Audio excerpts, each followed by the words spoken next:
आओ दोस्तों, कुछ ऐसे हम लोग केमिकल रिएक्शन को बैलेंस करेंगे जिसमें कि आपके पॉलीएटॉमिक आयन होते हैं। ठीक है, जैसे कि मैंने लिया एक रिएक्शन BaCl2, रिएक्शन होगा इसका किसके, सल्फ्यूरिक एसिड के साथ H2SO4, it gives barium sulphate BaSO4 along with HCl, है ना, हाइड्रोक्लोरिक एसिड।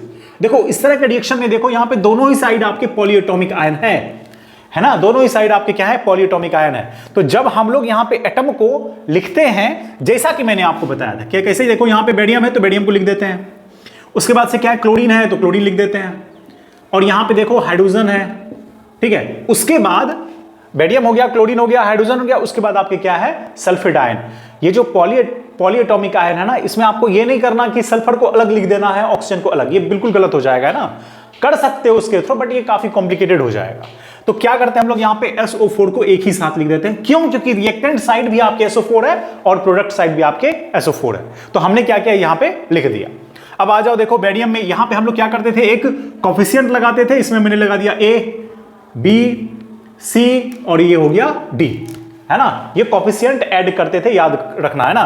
तो अब देखो यहां पे बेरियम में A लगा हुआ है, तो कितना बेरियम है, एक बेरियम है, तो यहां पे मैं लिख देता हूं एक A, यानी कि A, ठीक है, और इस साइड है क्या, नहीं, तो B इक्वल्स टू, ये जो साइन है यहां पे हमें क्या पुट कर देना है, इक्वल टू।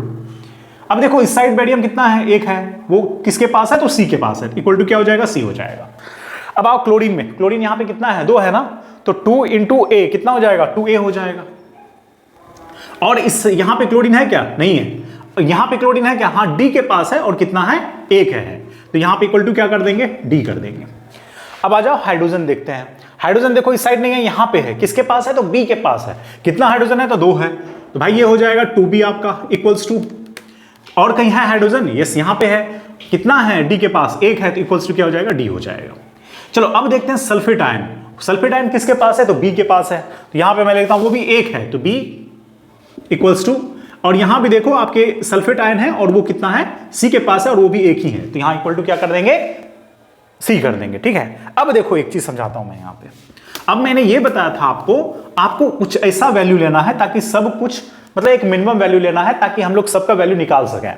तो जैसे मैंने लेट मान लिया A बराबर 1, मतलब किसी एक को आपको 1 मानना है ताकि इजीली आपका हर एक का वैल्यू निकल जाए। तो A का अगर 1 मानते हैं तो C कितना हो जाएगा, 1, ठीक है, फिर B कितना हो जाएगा, बोलो अगेन 1, ठीक है, ये भी 1, ये भी 1। अब देखो आपका A निकल गया, B निकल गया, C निकल गया, अब क्या निकालना है, D, तो 2A बराबर D है इस इक्वेशन में, या फिर यहां पे देख सकते हो 2B इक्वल्स टू D है, तो D इक्वल्स टू कितना हो जाएगा, 2 इंटू A, वैल्यू निकल का है आपका 2। अब देखो ये जो वैल्यू था मैंने बताया था आपको, यहां पे पुट कर दो, वो आपका बैलेंस हो जाएगा। तो A के जगह पे क्या पुट करना है, 1, B के जगह पे क्या पुट करना है, 1, C के जगह पे क्या पुट करना है, 1, और D के जगह पे क्या पुट करना है, 2। तो आओ यहां पे पुट कर देते हैं, देखो 2BaCl2 प्लस, सॉरी यहां पे 1 है ना, A के जगह पे तो 1 है, B के जगह पे भी 1 है, तो यानी कि H2SO4 हो जाएगा। और जो प्रोडक्ट आपके बनने हैं C का कोफिशिएंट, C का वैल्यू कितना है, 1 है, तो ये क्या हो जाएगा, BaSO4, और प्लस D के जगह पे क्या पुट करना है, 2 पुट कर देना, तो ये हो जाएगा 2HCl, राइट। अब ये चेक कर लो आप, ये क्या है आपका बैलेंस्ड केमिकल इक्वेशन है ना। बेरियम 1 है इस साइड, यहां भी देखो 1 ही है, सल्फेट आयन आपके 1 है इस साइड भी ऑलरेडी था पहले से ही, हाइड्रोजन 2 था, अब ये 2 हो गया, क्लोरीन आपके यहां पे 2 है, तो वहां भी देखो क्लोरीन 2 हो गया, है ना। इस तरीके से आप इसे बैलेंस कर सकते हो, ठीक है। और भी कई तरह के हम लोग यहां पर रिएक्शन देखेंगे। चलो ये एक क्या था, इसमें पॉलीएटॉमिक आयन था, पॉलीएटॉमिक आयन, इस तरह से आप बैलेंस कर सकते हो, ठीक है, वेरी वेरी इंपॉर्टेंट।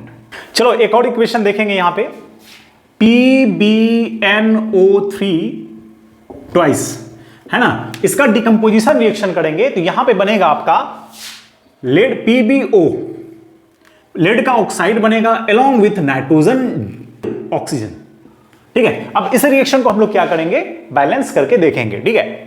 अगर पॉलीएटॉमिक आयन की बात होती है तो अगर रिएक्टेंट के अलावा प्रोडक्ट साइड भी हो, यानी कि दोनों साइड अगर आपका ये पॉलीएटॉमिक आयन हो तो फिर आप पॉलीएटॉमिक आयन को ले सकते हो, है ना, सेपरेटली आप रख सकते हो। लेकिन यहां पे देखो एक साइड है, दूसरे साइड है ही नहीं, है ना, वो तो क्या हो गया, डिकम्पोज हो गया। तो इसका मतलब ये है कि हर एक एलिमेंट को आपको यहां पे लिख लेने हैं। जैसे एक कोफिशिएंट लगा देते हैं, यहां पे A हो गया, यहां पे मैंने बी लगा दिया और यहां पे सी और यहां पे डी लगा दिया, राइट। इसमें हर एक एलिमेंट को पहले क्या करेंगे, लिख लेंगे। इसमें पॉलीएटॉमिक आयन है, दोनों साइड है ही नहीं, तो इसीलिए हम लोग इसमें नाइट्रोजन और ऑक्सीजन को अलग अलग लिखेंगे। जैसे मान के चलो यहां पे जो भी एलिमेंट है, जैसे पहला है आपका यहां पे लेड पीबी लिख दिया, उसके बाद क्या है, नाइट्रोजन है, ठीक है, उसके बाद क्या है, ऑक्सीजन है, राइट।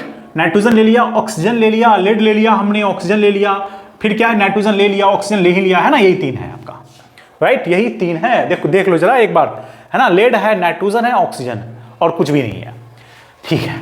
तो अब देखो लेड मतलब किसके पास है, ए के पास कितना है, एक है, तो ए बराबर क्या हो जाएगा, अब देखो किसके पास है, बी के पास, इक्वल टू बी हो जाएगा।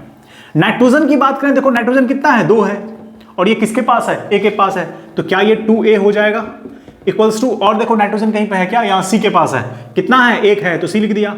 ऑक्सीजन के पास देखो, ऑक्सीजन कितना है यहाँ पे, 6 है, किसके पास है, ए के पास, इक्वल्स टू, और किसके पास नाइट्रोजन है, ध्यान से देखना यहाँ पे, और किसके पास ये ऑक्सीजन है, देख लो बी के पास है, कितना है, 1 है, ठीक है, प्लस कर दो, क्यों, क्योंकि यहाँ पे सी के पास भी है, कितना है, 2 है, तो प्लस 2c कर दिया। डी के भी पास है, देखो कितना है, 2 है, तो यहाँ पे 2d कर दिया, राइट। अब हम लोग यहाँ पे क्या करेंगे, कोई एक स्मॉलर वैल्यू पुट कर देंगे। जैसे हमने मान लिया, हमने माना a इक्वल्स टू 1, तो स्वाभाविक सी बात है b इक्वल्स टू कितना होगा, 1 होगा। अगर a इक्वल्स टू 1 है तो c इक्वल्स टू कितना हो जाएगा, 2 इंटू 1 इक्वल्स टू 2 हो जाएगा। a का भी वैल्यू निकल गया, b का भी वैल्यू निकल गया और c का भी वैल्यू निकल गया। अब आपको निकालना क्या है, d निकालना है। तो आओ देखो यहाँ पे, यहाँ से हम लोग d आसानी से निकाल सकते हैं ना, 6a माइनस कर दो b को और माइनस कर दो 2c इक्वल्स टू क्या हो जाएगा, 2d हो जाएगा। भाई 2d में से d आपको निकालना है, सब वैल्यू पुट कर देते हैं। a के जगह पे 1 है, माइनस b के जगह पे आपका 1 है, और माइनस 2 इंटू c के जगह पे कितना था आपका, 2 था, इक्वल्स टू क्या हो जाएगा, 2d हो जाएगा। तो यहां पे 6 माइनस 1 माइनस 4 इक्वल्स टू कितना हो गया, 2d हो गया। तो कितना हो जाएगा ये 5 6 है ना, ये कितना हो जाएगा आपको, 1 हो जाएगा, राइट। तो यहां पे कितना हो जाएगा, 1 बराबर 2d। तो इस तरीके से d इक्वल्स टू क्या हो जाएगा, 1/2 आ गया ना, d इक्वल्स टू क्या हो जाएगा, 1/2। अब कोई भी केमिकल रिएक्शन में आपका जो कोफिशिएंट होता है वो फ्रैक्शन नहीं होता है ना, आपने देखा होगा। तो इसीलिए इस फ्रैक्शन को क्या करेंगे, हटाने के लिए हम लोग क्या करेंगे, 2 से सबको मल्टीप्लाई कर देंगे। एक बार जरा देखो, देखो अब ये वैल्यू मैं यहां पे पुट कर देता हूं। ये वैल्यू क्या है, एक जगह पे क्या पुट करना है, 1, तो हम यहां पे PbNO3 होल ट्वाइस लिख देते हैं, ठीक है। b के जगह पे आपको क्या पुट करना है, बोलो बोलो, 1, तो 1 यानी PbO हो जाएगा, राइट, ठीक है। c के जगह पे क्या था आपका, देखो देखो 2 था, यहां पे मैं 2 लिख देता हूं, NO2, और d के जगह पे कितना था, देखो 1/2 था, हो गया ना। ये अभी आपका ये बैलेंस्ड केमिकल इक्वेशन है। बट यहां पे देखो, वहां पे फ्रैक्शन दिया हुआ है ना, तो हम लोग सिंपली क्या करेंगे, 2 से इसको मल्टीप्लाई कर देंगे ताकि वो फ्रैक्शन हट जाए। तो 2 से मल्टीप्लाई कर देंगे तो फिर आपका ये रिएक्शन क्या होगा, है ना। यहां पे जगह नहीं है तो मैं इसे क्लीन कर देता हूं अभी आप लोगों को समझाने के लिए, ठीक है। मैं देखो यहां पे लिख देता हूं, यहां पे दूसरे कलर से, देखो यहां पे मैं लिख देता हूं, 2 से मल्टीप्लाई कर दिया, 2PbNO3 होल ट्वाइस, ठीक है। यहां पे भी 2 से मल्टीप्लाई कर देना होगा क्योंकि फ्रैक्शन को आपको हटाना है, तो 2PbO हो जाएगा। 2 से इसको मल्टीप्लाई करो कितना हो जाएगा, 4NO2 हो जाएगा, और 2 से इसको अगर मल्टीप्लाई करेंगे तो ये 1/2 हट जाएगा, कितना क्या होगा, सिर्फ O2 रह जाएगा। अब ये देख लो, आप जरा चेक कर लो, ये आपके बैलेंस्ड केमिकल इक्वेशन है ना। लेड नाइट्रेट को जब डिकम्पोज करते हैं, लेड का oxide, nitrogen dioxide as well as oxygen आपका रिलीज होता है। भाई 2 लेड थे, यहां भी 2 लेड है, नाइट्रोजन कितना है, 2, और ये 2 2 4 नाइट्रोजन है। देखो यहां पे आपके 4 नाइट्रोजन है, ठीक है, यहां पे आपके 4 नाइट्रोजन है। यहां पे देखो ऑक्सीजन कितना है, 3 2 6 और 2 12 है, तो 4 2 8 प्लस 2 10 और यहां पे 2 12 है। इस तरह से देखो ये आपके बैलेंस्ड हो गए, है ना, बहुत ही महत्वपूर्ण है। तो ऑफ कोर्स इसे आपको ध्यान में रखना है। चलो इस इक्वेशन को, क्योंकि मैंने रेड से लिखा है तो हो सकता है ये ना दिखे सही से आपको, मैं इसे क्लीन करके यहां पे भी लिख देता हूं। देखो ये चीज आपको समझ में आ गया होगा, मैं इसे दोबारा से यहां पे लिख देता हूं ताकि क्लियर हो जाए। क्या किया मैंने, ये देखो इस इक्वेशन को फिर से लिख देता हूं, 2PbNO3 होल ट्वाइस, ये डिकम्पोज होगा 2PbO plus 4NO2 along with oxygen, ठीक है ना, ये आपके रिएक्शन हो गए। अब ये क्या है, आपका बैलेंस्ड केमिकल इक्वेशन है। तो इस तरह से आप, मैंने क्या कहा, इस तरीके से आप कोई भी केमिकल इक्वेशन को बैलेंस कर सकते हो। चलिए कुछ और एग्जांपल हम लोग देखेंगे, एक और हम लोग देख लेते हैं, क्योंकि ये महत्वपूर्ण है। जो भी आपके बुक में दिया हुआ उन चीजों को तो हम लोग ऑफ कोर्स देखेंगे, उस रिएक्शन को। तो एक और रिएक्शन अभी हम लोग देखने वाले हैं। देखो रिएक्शन करवाते हैं Fe प्लस H2O। तो ये जो बनेगा आपका Fe3O4 along with H2 gas आपका रिलीज होगा, ठीक है ना। अब इस चीज को हम लोग, ये देखो, ये रिएक्शन आपके बुक में दिया हुआ है और बहुत ही इंपॉर्टेंट है। तो आइए हम लोग इसे बैलेंस करेंगे अभी, ठीक है। तो देखो यहां पे कितने एलिमेंट है आपके, Fe है, और क्या है, हाइड्रोजन, और क्या है, ऑक्सीजन, इसके अलावा कुछ नहीं है, ठीक है। देखो अब क्या करेंगे, सबसे पहले इसमें कोफिशिएंट लगाएंगे। चलो यहां पे लगाता हूं A, यहां पे लगा दिया B, यहां पे लगा दिया, यहां पे लगा दिया C, यहां पे लगा दिया D,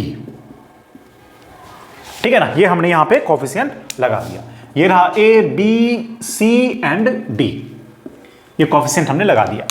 अब देखो क्या करना है, देखो A के पास कितने Fe, एक है, तो A बराबर क्या, देखो कहीं पे और है क्या, यस, प्रोडक्ट साइड है, कितना है, 3 है, 3 Fe है, और किसके पास है, C के पास, इक्वल टू क्या करेंगे, 3C दे देंगे, ठीक है। अब आ जाओ हाइड्रोजन देखते हैं। हाइड्रोजन कितना, यहां पे 2 है, किसके पास है, B के पास, तो 2B बराबर। अब देखो कहीं और हाइड्रोजन है क्या, प्रोडक्ट साइड, यस 2 है, किसके पास, D के पास, तो कितना हो जाएगा, 2D हो जाएगा।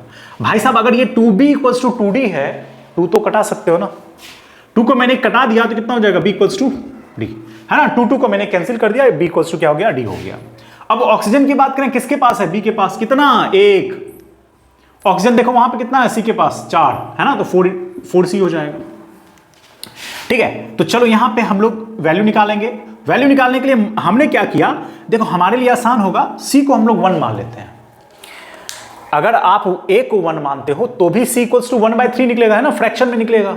तो हम लोग ये कोशिश करेंगे ना कि ताकि वो कम से कम फ्रैक्शन में आए, ठीक है। तो यहां पे क्या करते हैं हम लोग, C का ही वैल्यू पुट कर देते हैं 1, ये हमने मान लिया, ठीक है। अगर C की जगह पे 1 पुट करोगे तो A इक्वल्स टू कितना हो जाएगा, 3 × 1 इक्वल्स टू 3।